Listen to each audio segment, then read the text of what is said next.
현재 시간 화요일 뉴욕 증시가 일제히 상승했습니다. 나스닥 지수는 사상 최고치를 경신했습니다. 파월 연준 의장은 금리 인상에 인내심을 가져야 한다며 인플레이션이 일시적이라고 말했습니다. 뉴욕 연은 총재는 인플레 급등이 일시적이라며 내년 2% 복귀가 가능하다고 밝혔습니다. 샌프란시스코 연은 총재는 테이퍼링 기준이 올해 말이나 내년 초에 도달할 것으로 전망했습니다. 클리브랜드 연은 총재는 테이퍼링 여건이 아직 충족되지 못했다며 특히 고용이 아쉽다고 지적했습니다. 또한 클리브랜드 연은 총재는 주된 정책 초점이 자산 매입이지 금리 인상이 아니라고 지적했습니다. 미국의 5월 기존 주택 판매가 0.9% 감소했습니다. 유럽연합이 구글의 광고사업부의 반덕점 조사를 개시했습니다. 비트코인 가격이 28,000달러 선까지 하락한 가운데 현재는 32,000달러 선에서 등락을 거듭하고 있습니다. 노보그라츠는 비트코인이 단기 불확실성을 지적하면서 장기적으로는 낙관론을 펼쳤습니다. 레이먼드 제임스가 엔비디아의 목표가를 900달러로 상향 조정했습니다. 아마존이 프라임데이 첫날 올해 들어 가장 많은 온라인 판매를 올린 것으로 추정됐습니다.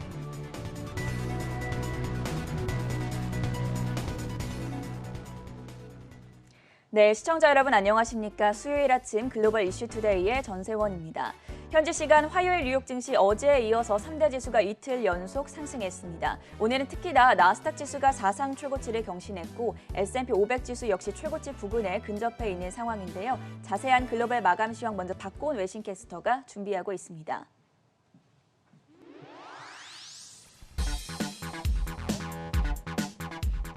네, 뉴욕 증시 마감 시황 전해드리겠습니다. 오늘 뉴욕 증시는 파월 연준 의장의 하원 증언을 주시하며 일제히 상승세를 보였습니다. 다우 지수는 0.2% 올랐고 S&P 500 지수는 0.51% 상승, 그리고 나스닥 지수는 0.79% 오르며 사상 최고치를 기록했습니다. 이날 파월 연준 의장은 미국 경제가 지속적인 개선을 보이고 있다고 평가하며 다만 물가 상승에 대한 공포만으로 기준금리를 올리지 않을 것이라고 강조했습니다. 경제 재개 이후 물가 상승세가 예상보다 크다고 판단했지만 일시적인 요인이 해소되고 나면 물가 상승세는 약화할 것이라며 전반적인 고용시장의 통계에 초점을 맞춰 통화 정책을 결정할 것이라고 전했습니다. 이날 미국의 10년물 국채금리는 파월 의장의 발언을 소화하며 1.46%대로 하락세를 보였고 3대 지수는 일제히 상승세를 보였습니다. 특히 나스닥 지수는 비트코인이 장중에 3만 달러 아래로 떨어졌다가 다시 반등세를 보이며 상승 탄력을 받은 가운데 사상 최고치를 기록한 모습입니다. 한편 미국의 기존 주택 판매는 전월 대비 0.9% 줄어들며 4개월 연속 감소세를 보였지만 판매 가격은 작년 동월 대비 23% 넘게 오르며 사상 최고치를 경신했습니다. 업종별로 자세히 살펴보면 오늘 장에서는 경기 소비재와 기술주가 가장 많이 오르며 선전했고 반면에 유틸리티는 상대적으로 약세를 보였습니다. 오늘은 먼저 비트코인의 가격부터 살펴보겠습니다. 중국발 규제 강화 소식에 하방 압력을 받아온 비트코인의 가격은 5개월 만에 처음으로 장중에 3만 달러를 밑돌았습니다. 하지만 이후 저가 매수세가 유입된 가운데 현재는 3만 2천 달러대에서 거래되고 있습니다. 전문가들은 이날 일시적으로 3만 달러가 무너지면서 이후 지지선은 2만 5천 달러가 될 것으로 보고 있습니다. 이날 비트코인의 가격 흐름을 주시하는 가운데 마이크로 스트래티지는 오늘 장에서 5%대 하락세를 보였고 코인베이스는 약보합권에서 마감했습니다. 다음으로 빵주도 보겠습니다. 알파벳은 유럽연합이 구글의 온라인 광고 사업부에 대한 반독점 조사를 개시했다는 소식이 전해졌음에도 불구하고 기술주의 강세 속에 오늘장 주가는 0.4%대 상승했습니다. 아마존은 프라임데이 첫날에 올해 들어 가장 많은 온라인 판매를 올린 것으로 추정됐습니다. 아마존은 행사 첫날의 판매액이 56억 달러를 넘어 전년 대비 8.7% 증가한 것으로 확인됐습니다. 오늘장 주가는 1% 넘게 올랐습니다. 한편 넷플릭스는 영화 제작자이자 감독인 스티븐 스필버그의 제작사와 계약을 체결해 넷플릭스에서 스트리밍할 신작 영화를 만들 것이라고 밝혔습니다. 오늘장 주가는 2% 넘게 올랐습니다. 한편 벤치마크는 넷플릭스에 대한 매도 의견과 목표가 448달러를 유지했습니다. 다음으로 엔비디아도 보겠습니다. 레이먼드 제임스는 기업 활동이 재개되고 가상 현실화가 늘어나면서 데이터 센터가 가속화되기 시작했다고 언급하며 개인 분야에서도 공급이 증가했고 가격이 올라 올해 하반기에 실적 반등으로 이어질 것으로 예상했습니다. 이에 따라 엔비디아에 대해 강력 매수 의견을 제시했고 목표가는 $900로 상향 조정했습니다. 오늘장 엔비디아는 2% 넘게 상승했습니다. 또한 자동차 업체들의 주가 흐름도 보겠습니다. 바클레이스는 자동차 가격이 계속 오를 것으로 예상되는 가운데 포드의 주가도 상승 여지가 커졌다고 분석했습니다. 평균 거래 가격이 상승했고 인센티브 지출은 줄었다고 지적하며 포드의 목표가를 $17로 상향 조정했습니다. 오늘장 포드는 0.8%대 올랐습니다. 또한 이날 파이프 샌들러는 테슬라에 대한 비중 확대 의견을 재차 제시한 가운데 테슬라 역시 0.4%대 올랐습니다. 그리고 수소 연료전지 제조사인 플러그 파워는 1분기 주당 손실이 12센트로 월가 예상보다 손실폭이 컸지만 매출이 전년 동기 대비 76% 증가하며 예상을 상회했습니다. 이에 따라 오늘장 주가는 10% 넘게 상승했습니다. 다음으로 펠로톤은 이날 기업과 단체를 대상으로 하는 새로운 원격 피트니스 프로그램을 선보였습니다. 개인 소비자들을 공략해왔던 펠로톤이 기업들을 정조준하고 나서면서 투자자들의 매수세가 몰렸습니다. 오늘장 펠로톤은 8% 넘게 올랐습니다. 한편 게임스톱은 보통주 500만 주 매각으로 $10억 이상을 신규 조달했다는 소식이 전해졌습니다. 이에 따라 오늘장 주가는 10%대 상승한 모습입니다. 다음으로 유럽으로 넘어가 보겠습니다. 유럽 주요국 증시는 파월 연준 의장의 발언을 주시한 가운데 안정적인 원자재 가격으로 에너지주가 오르며 대부분 상승세를 보였습니다. 독일 닥스 지수는 0.21% 올랐고 영국 증시는 0.39% 상승, 그리고 프랑스 깍그 지수는 0.14% 올랐습니다. 마지막으로 상품 시장도 보겠습니다. 국제유가는 오펙 플러스가 8월부터 감산을 추가로 완화하는 논의를 하고 있다는 소식이 전해진 가운데 하락세를 보였습니다. WTI 가격은 0.8% 떨어진 $73 선에 마감했고 브렌트유는 0.12% 하락한 $74 선에 거래되었습니다. 그리고 금 가격은 파월 연준 의장의 발언을 주시한 가운데 오늘장 금 가격은 0.3% 내린 $1,777 선에 마감했습니다. 오늘장 마감 시황 전해드렸습니다.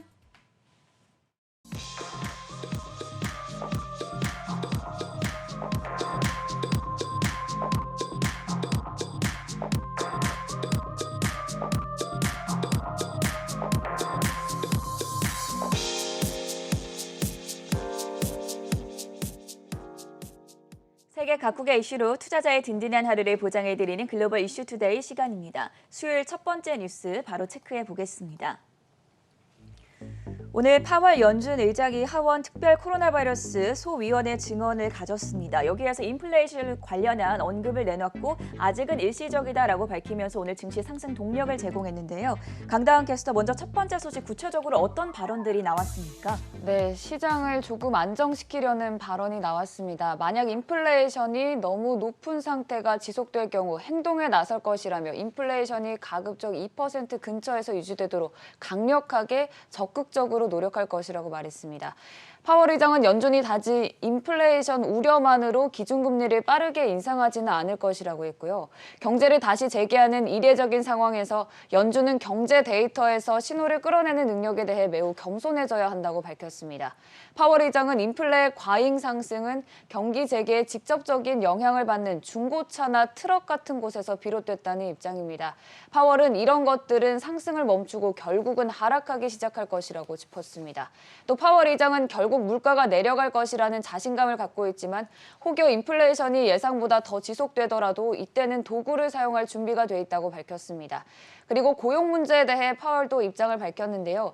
연준은 폭넓은 일자리 회복을 위해 최선의 노력을 다한다면서도 일자리 창출에 부담이 되는 일시적인 요인은 있다고 짚었습니다. 다만 시간이 가면서 기업들이 인력을 더 쉽게 찾을 수 있을 것이라고 생각한다고 밝혔습니다.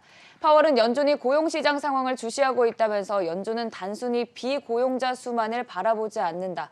모든 가능한 지표를 다 고려할 것이라고 짚었습니다. 이어 올해 남은 기간 동안 노동 공급과 일자리 창출이 크게 증가할 것으로 확신한다며 올 가을에는 강력한 일자리 회복이 가시화될 것이라고 덧붙였습니다. 증언에 앞선 서면 입장을 통해서는 현재 완화적인 통화 정책을 수정하기 전까지 인내심을 가질 것임을 재확인했습니다. 인플레이션 압력이 일시적이라는 기존 입장도 고수하면서 8월의 발언 이후 증시는 전반적으로 반등하는 모습 확인할 수 있었습니다. 파월 연준 의장의 의회 증언과 함께 오늘은 연준 위원들의 발언도 이어졌는데요. 두 번째 이슈로 바로 넘어가 보도록 하겠습니다. 간밤에 나왔던 경제 지표들 그리고 연은 총재들의 발언 분석해 볼 텐데요. 홍성진 캐스터, 먼저 간밤에 어떤 경제 지표들이 발표됐습니까? 네, 맞습니다. 제롬 파월 연준 의장의 발언에 이어 오늘 시장은 주요 경제 지표도 주목했습니다. 간밤 사이 미국의 5월 기존주택 판매 건수가 발표됐는데요. 전미부동산 중개인협회는 5월 판매 건수가 580만 채로 집계됐다면서 예상치 573만 채를 상회했다고 전했습니다. 다만 지난달 발표된 수치에 비해서는 0.9% 줄어든 것으로 확인됐습니다. 또 수요와 공급 불균형으로 인해 주택 가격의 상승세는 지속되고 있는 상황인데요. 5월 기존 주택 중간 판매 가격이 35만 300달러로 나오면서 지난해 동기 대비 23% 넘게 오르며 역대 최고치를 경신한 것으로 집계됐습니다. 한편 현재 주택시장 상황과 관련해 전미부동산 중개인협회의 수석 전문가가 입을 열었는데요. 현재 주택 판매가 완만하게 줄었고 이제는 팬데믹 이전 활동에 근접하고 있다면서 재고 부족이 주택 판매 감소의 압도적인 요인이라고 전했습니다. 하지만 동시에 시장 전망은 고무적이고 또 공급은 개선되고 있어서 앞으로 역대 최고 주택 가격을 완화하는 데 도움이 될 것이라고 강조했습니다. 이어서 6월 리치먼드 연은 제조업 지수도 22로 발표되면서 전월에 비해서 상승했는데요. 이와 관련해 리치먼드 연은은 응답자들이 대부분 현지 기업 환경이 개선됐다고 판단했고 여건이 앞으로 몇 개월 동안 개선될 것으로 전망한다고 전했습니다. 한편 시장은 연은 총재들의 발언에도 주목했습니다. 존 윌리엄스 뉴욕 연은 총재가 어제에 이어 오늘도 입장을 밝혔는데요. 윌리엄스는 연준이 정책 결정 과정에서 기계적인 공식을 따르지 않는다면서 연준의 테이퍼링은 지표에 따라 이루어질 것이라고 말했습니다. 또 연준이 현재 일련의 지표를 들여다보고 있다면서 향후 경제 불확실성도 충분히 고려할 것이라고 강조했습니다. 이어서 올해 실질 GDP 성장률은 7%까지 오르고 실업률은 연말에 4.5%까지 떨어질 것으로 전망했습니다. 또 로레타 메스터 클리블랜드 연은 총재도 입장을 밝혔는데요. 메스터는 자산 매입 테이퍼링을 위한 여건을 아직 충족하지 못했다고 진단했습니다. 이어서 연준이 인플레이션 목표는 달성했지만 고용 목표는 아직 달성하지 못했다면서 여전히 고용 목표, 특히 실업 부문에서 더 많은 진전이 있기를 바란다고 전했습니다. 한편 메리 데일리 샌프란시스코 연은 총재는 연준의 자산 매입 전망 논의가 적절하다고 말했는데요. 이어서 기후변화와 경제가 밀접한 연관이 있다면서 향후 중앙은행들이 통화 정책을 고려할 때 중요한 요소가 될 거라고 주장했습니다. 또 최근 녹색 부분의 생산과 고용이 증가한 반면 이산화탄소 집약 부분은 감소하고 있다면서 현재 시장의 불확실한 과도기적 상태를 감안했을 때 연준이 이를 충분히 이해하고 다방면으로 준비가 돼 있어야 한다고 강조했습니다. 어제는 다소 매파적인 분위기의 연은 총재들의 발언이 이어졌었는데 오늘은 상대적으로 비둘기적인 면모를 보여줬다는 점 확인해 볼 수 있었고요. 세 번째 이슈 확인해 보도록 하겠습니다. 유럽연합이 구글을 정조준하면서 반독점 조사에 착수했습니다. 특히나 유튜브를 집중적으로 들여볼 예정이라고 하죠.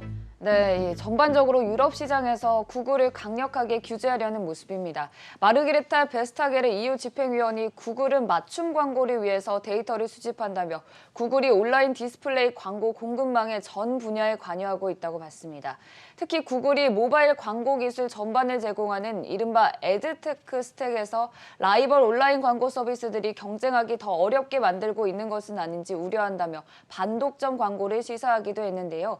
이에는 유튜브 등이 포함되어 있습니다. EU 집행위는 이번 조사의 일환으로 광고주, 출판 사업자, 기타 서드파티 사업자들이 이용자 정보와 이용 행태에 대한 데이터에 접속하는 것을 제한하고 있는지 살펴볼 예정입니다. 이에 대해 구글 측은 수천 개에 달하는 유럽 기업들이 고객들에게 도달하고 자사 웹사이트에서 수익을 올리기 위해 우리의 광고 상품을 사용하고 있다면서 그들은 자신들이 경쟁력이 있고 효과적이기 때문에 우리를 선택한 것이다라고 논평하기도 했습니다. 그동안 구글은 검색, 안드로이드 운영체제 등 시장 독점 행위로 EU에서 제재를 받아왔는데요. 최근 10년 동안 부과받은 벌금 액수만 80억 유로에 이릅니다. 이번에 EU가 새롭게 겨냥하고 있는 것은 구글의 디지털 광고 독점 혐의입니다. 온라인 광고 판매 및 구매 플랫폼상의 독점적인 지위를 남용해서 시장 경쟁을 방해한 혐의에 대해 조사할 예정인데요. 이 문제는 이미 프랑스에서 한번 문제가 됐던 사항입니다. 프랑스 경쟁당국은 구글이 디지털 광고 기술 부문의 시장의 지배적인 지위를 남용한 혐의로 2억 2천만 유로의 벌금을 이미 부과한 바 있고요. 이유는 프랑스보다 훨씬 더 깊이 있는 조사를 단행할 것이라는 외신들의 분석이 잇따르고 있는 상황입니다. 한편 화면을 통해 보면 시장 조사 업체 이마케터의 조사를 볼 수 있는데요. 구글은 전 세계 디지털 광고 시장의 27.5%를 점유하고 있는 만큼 큰 시장을 압도적으로 가지고 있습니다. 미국의 광고 시장 점유율은 28.9%입니다. 구글의 온라인 광고 반독점 조사에 착수했다는 유럽연합의 내용 함께 전해드렸고요. 네 번째 이슈 체크해 보겠습니다. 지난주에 아마존의 프라임데이를 앞두고 아마존의 주가가 주간 기준으로 4% 넘게 급등을 했었는데 오늘도 역시나 1.5% 강세를 기록해주면서 3,500달러를 상회했습니다. 홍성진 게스트 프라임데이 올해 첫날에 좀 괜찮은 성적을 나타냈다고 해요. 어떻게 보셨습니까? 네, 맞습니다. 아마존이 프라임데이 첫날 올해 들어 가장 많은 온라인 판매를 올린 것으로 확인됐습니다. 현지 시간 22일 CNBC는 어도비 애널리틱스의 분석 자료를 공개하며 이 같은 소식을 전했는데요. 아마존의 메가 세일인 프라임데이 48시간 행사 가운데 첫날 올해 들어 24시간 기준으로 가장 많은 온라인 판매를 냈다고 밝혔습니다. 어도비 애널리틱스에 따르면 현재 행사 첫날 온라인 판매액은 약 56억 달러로 전년 대비 8.7%가량 증가했는데요. 어도비는 이번에 집계된 수치가 지난 추수감사절 때 나온 판매액보다 5억 달러 정도 높았다고 강조했습니다. 또 이와 함께 매년 10억 달러 이상의 매출을 올리고 있는 소매업체들의 온라인 매출도 전년 동기 대비 28% 증가했다고 밝혔고 연간 매출액이 1,000만 달러 미만인 소규모 업체들 역시 약 22%의 상승률을 나타냈다고 전했습니다. 한편 어도비의 수석 관계자는 폭발적인 반응을 나타내고 있는 이번 아마존 프라임데이 행사와 관련해 긍정적인 입장도 내놨는데요. 팬데믹으로 인해 이미 높은 수준의 성장을 경험하고 있는 온라인 소매 시장이 이번 행사로 인해 더욱 커질 것으로 예상된다면서 이번 프라임데이 행사는 이커머스계의 새로운 모멘텀이 되는데 큰 역할을 할 거라고 전했습니다. 한편 기업들 가운데 월마트, 타겟, 베스트바이 등이 이번 주에 특히 매력적인 할인 혜택을 제공할 것으로 알려졌는데요. 프라임데이 고공행진이 어디까지 이어질지 전문가들의 관심이 모이고 있는 상황입니다. 아마존 오늘 이 같은 호재 속에서 전장 대비 1.4% 오른 3,500달러 선에 거래를 마쳤습니다. 오늘 특히나 또 월마트가 0.4%, 코스트코도 1.3%가량 상승하면서 전반적인 소매 업종들의 실적이 좋았다는 점 함께 짚어드리겠고요. 마지막 뉴스까지 확인해 보도록 하겠습니다. 자, 롤러코스터 가격 급등락을 보이고 있는 비트코인입니다. 오늘 장중한 때 3만 달러 선이 붕괴되기도 했었는데 지금 다시 반등해주면서 오늘 나스닥 지수도 같이 오르며 사상 최고치를 경신했거든요. 홍성진 캐스터 오늘 뉴욕 증시 흐름에도 상당히 큰 영향을 미쳤었는데 비트코인 가격과 관련해서 월가에서는 어떤 내용들이 나오고 있습니까? 네, 맞습니다. 중국이 암호화폐와 관련된 초강수를 꺼내들면서 오늘 비트코인 가격이 한때 3만 달러 아래로 떨어졌습니다. 3만 달러 선 붕괴는 지난 1월 27일 이후에 약 5개월 만에 처음인 것으로 확인됐는데요. 현재 전문가들은 중국이 쓰촨성 등 주요 채굴장을 폐쇄한 데 이어서 거래까지 차단하는 등 중국 내 암호화폐 생산 유통을 모두 규제한 데 따른 것으로 분석하고 있습니다. 중국에서는 인민은행이 암호화폐 관련 서비스를 중단하고 거래 색출을 지시한 상황인데요. 이에 중국 공산은행과 농업은행 등 주요 금융기관들이 성명을 내고 암호화폐 거래 계좌가 발견되면 해당 거래를 동결하겠다고 입장을 밝힌 상황입니다. 또 약 10억 명의 이용자를 보유한 중국 최대 전자결제 업체인 엔트그룹의 알리페이도 성명을 냈는데요. 암호화폐 거래 행위 적발 시 즉각 동결 조치하겠다면서 암호화폐 사업자가 자사의 전자 결제 서비스를 이용할 수 없도록 하겠다고 전했습니다. 한편 비트코인은 채굴과 거래 중단이라는 중국발 규제 연타를 맞고 3만 달러 지지 여부를 시험하고 있지만 추가 하락에 무게를 두는 전문가들과 반등을 시도할 것이라는 의견이 엇갈리고 있습니다. 비트코인 강세론자인 마이크 노보그레츠 갤럭시 디지털 최고 경영자는 CNBC와 인터뷰에서 비트코인 추가 하락을 예상하면서도 다음 저항선은 2만 5천 달러가 될 것이지만 크게 걱정하지는 않는다라고 말했습니다. 또 가격 급락에도 불구하고 가상화폐 시장의 인프라가 성숙하고 있다면서 헤지펀드 매니저, 연기금, 은행도 가상화폐 시장에 진입하고 있다고 강조했습니다.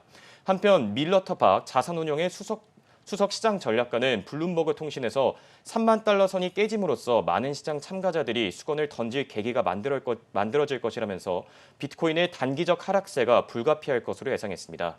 또 마지막으로 현재 표를 보시면 오늘 비트코인의 흐름 보실 수 있는데요. 장중한 때 3만 달러 아래로 떨어졌지만 현재 3만 2천 달러 선에서 거래 중인 점 참고하시기 바랍니다. 네, 홍성진 그리고 강다운 외신캐스터와는 여기서 인사드리겠습니다. 수고하셨습니다.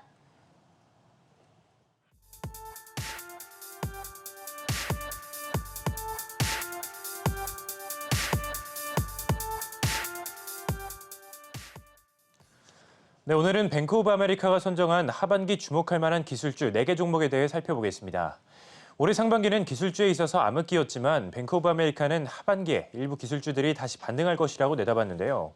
전날 뱅크 오브 아메리카는 투자자들을 대상으로 한 하반기 투자 설명회에서 기술주에 투자하는 사람들이 하반기에 반드시 주목해야 할 키워드는 경제 회복과 정부 규제, 그리고 기준금리라고 강조했습니다.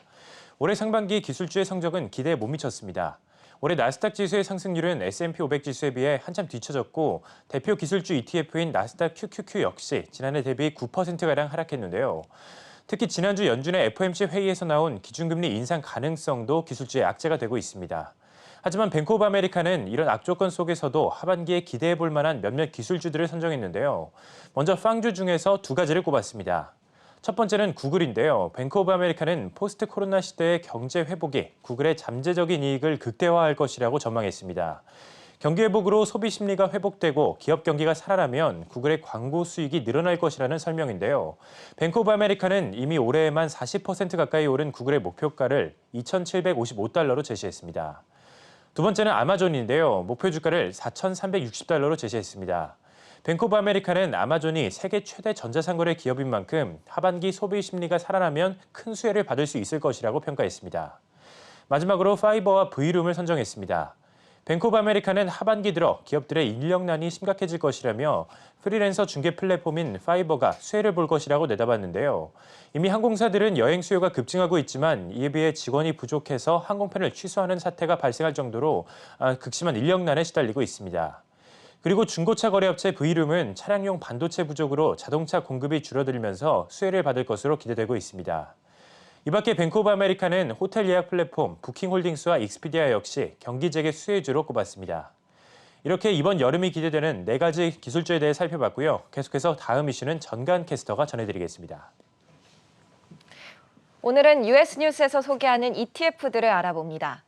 SPDR ETF와 QQQ ETF는 각각 S&P 500과 나스닥 100 지수를 추종하고 있는 미국의 인기 ETF들입니다. 다음으로 ARKG는 캐시우드가 운영하는 ETF 중 유전체학과 생명 관련 기업에 집중하는 액티브 운용 펀드입니다. 따라서 수수료가 0.75%로 조금 높은 편입니다. 배당보다는 성장, 또 저위험 기업에 투자를 원하신다면 벵가드 그로스 ETF, VUG를 보시면 됩니다. 3분의 1 정도를 미국 대형 성장주, 팡 종목에 투자하는 펀드로 수수료 또한 1년에 $4 정도로 저렴한 편입니다. 너무 유명한 기업에만 주목하는 펀드가 싫다면 SCHA ETF를 보시는 것도 한 방법입니다. 1,850개 이상의 종목에 투자하는 등 성장 잠재력이 있는 다양한 소형 종목에 집중하고 있는 펀드입니다. 테넥스 제노믹스나 달링 인그리디언츠와 같이 잘 알려지지 않은 동물 유전체학 관련 기업들이 들어 있습니다. 수수료는 0.04% 정도입니다. 다음으로 변동성을 피하려면 USMV ETF에 투자하시는 것도 좋습니다. 일라이 릴리, 크로거, 존슨앤존슨과 같은 종목을 담고 있는 펀드입니다. HDV ETF 수수료는 0.08%지만 배당 수익률이 3.7%로 저금리 시대에 유망한 ETF 중 하나입니다. 또한 엑손모빌과 버라이즌 등 안정적인 종목들을 많이 보유하고 있습니다. 네, 마지막으로 조금 특색 있는 ETF들 보겠습니다. VUE ETF는 유럽과 태평양 지역에 각각 40%, 27% 정도 투자하고 있고요. 다른 신흥국 시장 등 전 세계 시장의 종목에 투자를 하고 있습니다.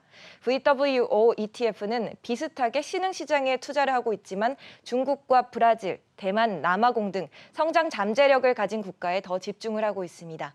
끝으로 DSI ETF는 조금 독특하게 기업들의 사회적 책임에 집중하고 있습니다. 알코올, 무기, 담배와 같은 사업 분야를 제외한 ESG 기업에 집중하는 펀드로 앞으로 더 많은 기업들의 투자를 늘릴 가능성이 있는 것으로 보입니다. 네, 지금까지 올해 주목할 10가지 ETF들 소개해드렸습니다. 수요일 굿모닝 글로벌 이슈 투데이가 준비한 시간 여기까지고요. 저희는 잠시 후 6시에 굿모닝 투자의 아침으로 돌아오겠습니다.